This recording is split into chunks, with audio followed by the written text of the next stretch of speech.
Hi, my name is Goldman, and I'm an attorney at Goldman and Associates. And we are often asked about the interplay between adultery and the divorce. Adultery in a custody case. Somebody's cheating. What role does that play in the ultimate falling out and the unfolding of a divorce or custody matter? Well, here's the answer. You know, Michigan is a no-fault state. For the purposes of divorce, we don't have to prove grounds. So a person never has to go through and say, my husband did this, my wife did that, they're cheating on me, they do this. It doesn't matter.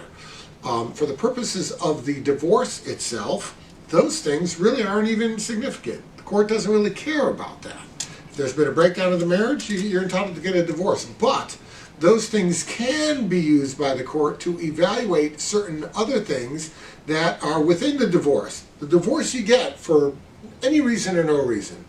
But whether you're going to get custody of your child, if there's a situation of infidelity, that remains to be seen. One of the 12 custody factors has to do with the moral fitness of the parties.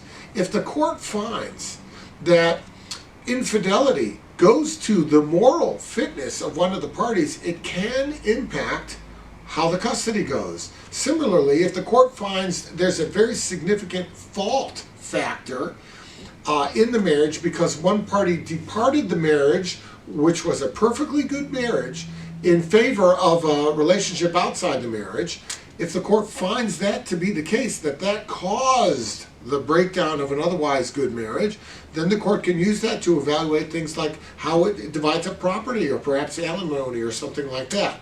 Be aware, though, that in that scenario, the court is going to look to whether or not that fault caused the breakdown of an otherwise healthy marriage.